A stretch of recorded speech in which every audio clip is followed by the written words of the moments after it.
ये आपका अर्थ है, ठीक है। तो इस अर्थ में ये अर्थ का सरफेस है ए पॉइंट, जहां पर हम नॉर्मली होते हैं, जहां पर हम इस वक्त हैं। और मैं यहां पर कितने दूरी नीचे चला गया, डी डेप्थ नीचे चला गया, क्योंकि पूरा डिस्टेंस सेंटर से लेकर यहां तक का पूरा डिस्टेंस क्या था, आर क्या था। और अगर आप डी डेप्थ में चले जाओगे तो कितना बचेगा, तो मैं ए पॉइंट से उठकर बी पॉइंट पर आ गया, टनल खोदकर अर्थ के अंदर चला गया। कितना डेप्थ गया हूं मैं, डी डेप्थ। कितना डेप्थ, तो इस वक्त आप बी पॉइंट पर हो बालक, बी पॉइंट पर हो, और आप और मैं बात कर रहे हैं बी पॉइंट पर स्मॉल जी की वैल्यू ए वाले पॉइंट से ज्यादा होगी या कम होगी, चेक करते हैं। बहुत ही ध्यान से करें, चालू। देखिए ए पॉइंट के लिए या फिर on the surface of ground अगर मैं लिखूं on the surface G is equal to G M by R square. Earth के सरफेस पर स्मॉल जी का फॉर्मूला होता है G M by R square. जब आप सरफेस पे होते हो तो सेंटर से कितनी दूरी पे हो, आर दूरी पर हो, सिंपल। लेकिन जब आप डी डेप्थ नीचे चले गए हो, एट डेप्थ डी डेप्थ नीचे क्या होगा, जी की वैल्यू बदल जाएगी और हम जी को जी नहीं बोलेंगे, जी डैश बोलेंगे। तो बी पॉइंट पे आते ही जी डैश बन जाएगा G M by R minus D का स्क्वायर। इसको बोलते हैं इक्वेशन 1, इसको बोलते हैं इक्वेशन 2। बस एक ही चीज है जो आपको नहीं पता, जैसे मैं आपको वो चीज बताऊंगा आप समझ जाओगे कि क्यों जिनको ये चैप्टर की थोड़ी जानकारी है वो ये बोल रहे हैं कि अर्थ के अंदर जाने पर भी जी की वैल्यू कम होती है, ऊपर जाने पर भी कम होती है। भैया नीचे जाने पर तो डिनोमिनेटर बढ़ चुका है, सॉरी कम हो चुका है। डिनोमिनेटर कम हो गया तो जी तो बढ़ जाना चाहिए था। आर की जगह क्या आ रहा है, आर माइनस डी, और आर माइनस डी छोटा है। हाँ भैया छोटा है, बिल्कुल छोटा है। डिनोमिनेटर छोटा हो जाता है तो जी बढ़ जाता है, बिल्कुल बढ़ जाता है। सब कुछ करेक्ट है तुम्हारा, पर तुम्हें इस एक बात की नॉलेज हो जाए तो बढ़िया होगा। जब आप अर्थ के सरफेस पे हो तो आपको कौन अपनी तरफ खींच रहा है, अर्थ। हाँ ना बोलो, कौन अपनी तरफ खींच रहा है, अरे बोलो यार, अर्थ आपको खींच रहा है, जिसकी वजह से एक्सेलरेशन प्रोड्यूस हो रही है small G M by R square. हाँ ना बोलो। लेकिन जब आप अर्थ के सरफेस के अंदर चले जाते हो, डी गहराई अंदर चले गए, 10 किलोमीटर अंदर चले गए, 10 किलोमीटर अंदर जाने के बाद आप वहां पे खड़े हो 10 किलोमीटर नीचे। अब ये बताओ 10 किलोमीटर नीचे जाने के बाद अर्थ की एक लेयर मुझसे ऊपर नहीं है और बाकी अर्थ मुझसे, तो क्या अब मुझे पूरा अर्थ खींच रहा है या जो अर्थ मेरे नीचे है वो अर्थ खींच रहा है? नहीं आया। जब आप डी गहराई अंदर चले गए तो ये आपको शेडेड सा अर्थ दिख रहा है। आप अभी यहां पर हो तो आपको बस इतना अर्थ खींच रहा है आप नीचे, क्योंकि बाकी सारा अर्थ तो आपके ऊपर है। नहीं आया? अरे नहीं आया क्या? पक्का? भाई साहब आप अर्थ के अंदर चले गए हो, जब अंदर चले गए हो तो ऊपर वाला अर्थ अगर आपको खींचेगा भी तो अपनी तरफ खींचेगा ना, नीचे थोड़ा ना खींचेगा। आपको नीचे कौन खींचेगा? जो जितना अर्थ आपके नीचे है। हाँ ना बोलो। तो आपके लिए पार्शियल अर्थ क्रिएट नहीं हो गया कि अब मुझे अर्थ का इतना मास खींचेगा, बस इतना अर्थ, क्योंकि बाकी अर्थ को तो आप पार करके नीचे आ चुके हो। तो अब ये वाला हिस्सा आपको अट्रैक्ट करेगा, ऊपर वाला आपको अट्रैक्ट नहीं करेगा। क्या इस वाले अर्थ का मास और पूरे अर्थ का मास अलग अलग नहीं होगा? हाँ ना बोलो। तो क्या मुझे इन दोनों फॉर्मूले में दोनों बार कैपिटल में लिखना चाहिए या एक बार एम डैश लिखना चाहिए? क्योंकि आप जब डी गहराई नीचे चले जाते हो तो आपको अट्रैक्ट करने वाला पूरा कैपिटल एम मास का अर्थ नहीं है। जो अर्थ आपके नीचे बचा है बस वो आपको अट्रैक्ट करेगा। तो भैया इस बचे हुए अर्थ का मास कैसे निकालेंगे? इस छुटके से अर्थ का मास कैसे निकलेगा? क्योंकि मुझे इस फॉर्मूले में क्या पुट करना है? उस अर्थ का मास जो मेरे नीचे है, जो मुझे खींचेगा। हाँ ना बोलो। किस किस को यहां तक समझ में आया कि अर्थ की गहराई में जाने पर आपको खींचने वाले अर्थ का मास भी कम हो जाता है? हाँ ना बोलो। बालक अब तो तुम ये बोलोगे न्यूमरेटर भी कम हो रहा है, न्यूमरेटर भी, डिनोमिनेटर भी कम हो रहा है, न्यूमरेटर भी। लेकिन सच बोलो न्यूमरेटर ज्यादा कम हो रहा है। दोनों ही कम हो रहे हैं, दोनों में डिक्रीमेंट आ रहा है, न्यूमरेटर में ज्यादा डिक्रीमेंट आ रहा है। इसीलिए क्योंकि न्यूमरेटर में डिक्रीमेंट ज्यादा आ रहा है इसलिए क्वांटिटी भी डिक्रीज हो रही है। वो भी अभी हम पता लेगा, अभी हम करेंगे, पता लेगा हम करके देखते हैं। अच्छा एम डैश मास कैसे निकालूं, इस आधे अधूरे अर्थ का मास कैसे निकलेगा, जो अर्थ मेरे नीचे है उसका मास कैसे निकालें। मेरा आपसे एक सवाल है, उसका फटाक से जवाब दे दो, मैं आपको इसका मास निकालना सिखा दूंगा। ये जो पूरा मेरा अर्थ है, पूरा अर्थ, इसका रेडियस कितना है? Capital R. क्या? ये जो मेरा छोटा अर्थ है, इसका रेडियस कितना है? R minus. श्योर हो? अरे बोलो यार। अच्छा, इस आर माइनस डी को लेट कर ले तो थोड़ी देर के लिए, क्या? Small R. R minus D से काम ले लेंगे, फिर भी बोल रहा हूं स्मॉल आर लेट कर सकते हैं ना। अच्छा, तो मेरे छोटे अर्थ, जो अर्थ मेरे को खींचने वाला है, उसका रेडियस आर माइनस डी है, और एक्चुअल अर्थ का रेडियस कैपिटल आर। करें चालू? चलो, अब वो बच्चों वाला गेम में खेलना है जो हम कक्षा 7वीं 8वीं 6वीं में खेलते थे। ठीक है, 25 गेंदे 200 रुपए की है, तो एक गेंद कितने रुपए की होगी? 200 बाय 25। और 4 गेंद कितने रुपए की होंगी? 200 बाय 25 इंटू 4। ये गेम याद है? इसे यूनिटरी मेथड कहते थे। तो यहां पर वो गेम खेलूंगा, आप बस एग्री करना। देखिए इधर, यहां पर क्या करेंगे हम, यहां पर सिंपल लेट करके चलते हैं। पूरे अर्थ का वॉल्यूम कितना, पूरे अर्थ का रेडियस कितना, पूरे अर्थ का, तो वॉल्यूम कितना आएगा? 4/3 पाई आर क्यूब। अर्थ को स्फीयर मान लें, स्फीयर का वॉल्यूम होता है 4/3 पाई इंटू रेडियस का क्यूब। तो मुझे बताना क्या मैं सही लिख रहा हूं? 4/3 pi R cube.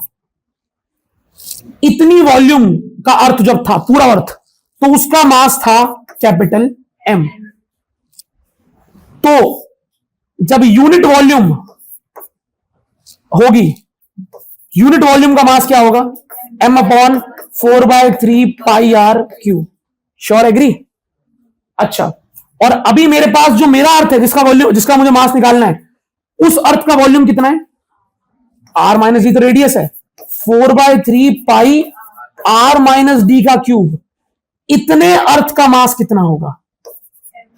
m upon 4/3 pi R cube into 4/3 pi. कोई समझा इस बात को? अगर इतनी वॉल्यूम का मास इतना होता है, तो यूनिट वॉल्यूम का मास m अपॉन इतना होगा। और मुझे कितनी वॉल्यूम का मास चाहिए? 4/3 पाई आर माइनस डी का क्यूब। इतना अर्थ चाहिए बस। इतने अर्थ की वॉल्यूम का मास के लिए मैंने इतने से मल्टीप्लाई कर दिया। आप ये समझ रहे हो क्या? 25 बैट 250 रुपए के थे, तो एक बैट 25 अपॉन 250 अपॉन 25, और 15 बैट के लिए हम 15 से मल्टीप्लाई कर देते थे। तो अगर इतनी वॉल्यूम का मास इतना है, तो यूनिट वॉल्यूम का मास होगा m अपॉन इतना। और मुझे कितनी वॉल्यूम का मास चाहिए? 4/3 पाई आर माइनस डी का क्यूब। इतनी वॉल्यूम के मास के लिए मैंने इसको 4/3 पाई आर माइनस डी का क्यूब से मल्टीप्लाई कर दिया। ये समझ में आया? तो आपके पास मास आ चुका है, m डैश आ चुका है। ये है आपका m डैश पूरा का पूरा। अच्छा, अगर आप इसको ध्यान से देखें तो 4/3 से पाई से कट जाएगा, आपका m डैश क्या बचेगा? m into R cube, R minus D का क्यूब अपॉन आर का।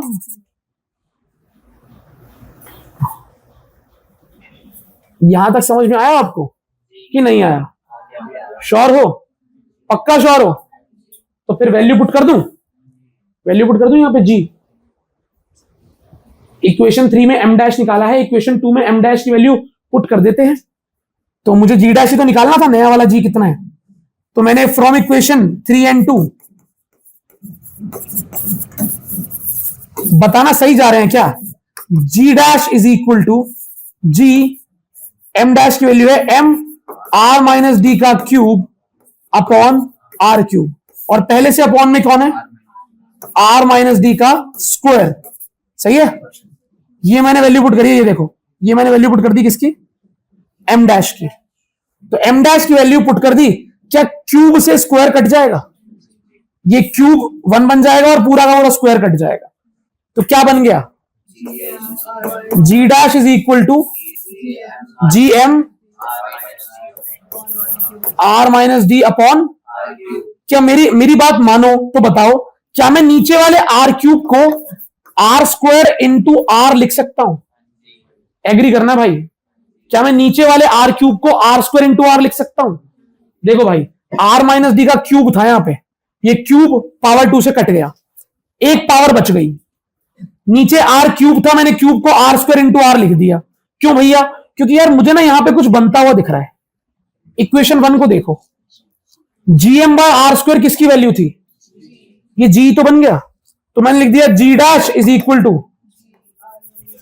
जी आर माइनस डी अपॉन, क्या अलग अलग कर लो? अलग अलग करते ही फॉर्मूला आपके सामने है बच्चों, G dash is equal to G R upon R, क्या आएगा कटने के बाद? आर अपॉन आर करूंगा, कट के बना जाएगा माइनस डी बाय।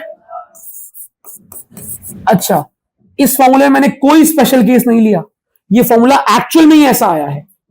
उसमें तो एक स्पेशल केस लेने के बाद -2h बाय आर आया था, इसमें कोई स्पेशल केस नहीं है। मैंने सिंपल तरीके से अर्थ के सरफेस पर जी निकाला, G M by R square, D गहराई अंदर आ गए तो हो गया G dash is equal to G M by R minus D का स्क्वायर। बस मास को एम डैश पुट किया, क्योंकि मैं जानता हूं गहराई में आने पर मास मेरे नीचे वाला अलग हो जाता है, कम मास होता है मेरे नीचे। फिर मैंने इस कम मास की वैल्यू निकाली कि पूरे वॉल्यूम का मास m था, यूनिट वॉल्यूम का मास m अपॉन इतना, तो इतनी वॉल्यूम का मास r माइनस डी वाली वॉल्यूम का मास कितना होगा? इतना होगा। जैसे ही m डैश आ गया, इक्वेशन 2 में m डैश की वैल्यू पुट कर दी। सब कुछ सॉल्व करते करते मुझे दिखा कि g डैश के फॉर्मूले में g बन रहा है, मैंने g डैश में g की वैल्यू पुट कर दी और मेरे पास फॉर्मूला आ चुका है 1 minus D by R. G dash क्या है? d गहराई में जाने के बाद g की नई वैल्यू। g क्या है?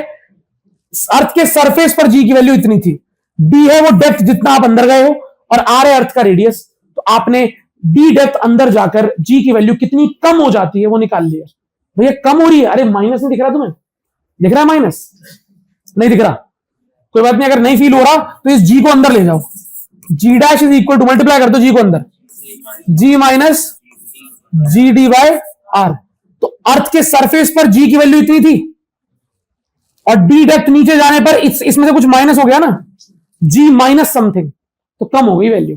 तो अर्थ के नीचे जाने पर भी वैल्यू कम होती है, ऊपर जाने पर वैल्यू कम होती है। कहां पर ज्यादा कम होती है? ऊपर जाने पर। कहां पर? ऊपर जाने पर घटत बहुत ज्यादा होती है। अर्थ के अंदर जाओगे तो भी जी की वैल्यू 9.8 से कम होती रहेगी, ऊपर जाओगे तो भी 9.8 से कम होती रहेगी, लेकिन नीचे जाने पर जो कमी आती है वो इतनी खासी कमी, ठीक है, ऊपर जाने पर बहुत तेजी से कमी आती है। भैया कैसे पता आपको? बालक हमारे ऊपर जाने वाले फॉर्मूले में यहां पर 2h बाय आर था, क्या था? 2h bye are. हाइट 2 से मल्टीप्लाई हो रही थी, उतनी कमी आ रही थी। यहां पर डेप्थ 2 से मल्टीप्लाई नहीं हो रही, बस d बाय आर लिखा है यहां पे, ठीक है। तो यहां से अंदाजा लग जाता है कि डबल डिक्रीमेंट हो रहा था ऊपर जाने पर। खैर, तो ये आपका डेप्थ वाला फॉर्मूला है कि डी डेप्थ नीचे जी की वैल्यू क्या होती है। ये फॉर्मूले का डेरिवेशन पेपर में बहुत आम है, पेपर में आता है variation of G with depth के नाम से, variation of G with depth के नाम से। इसमें भी वो सारे फॉर्मूले होते हैं, चेंज इन वेट, सब कुछ सेम है इसमें यार। उसमें 2h था, इसमें d है, उसमें 2h था, इसमें बस 2h का क्या लगा दोगे? d।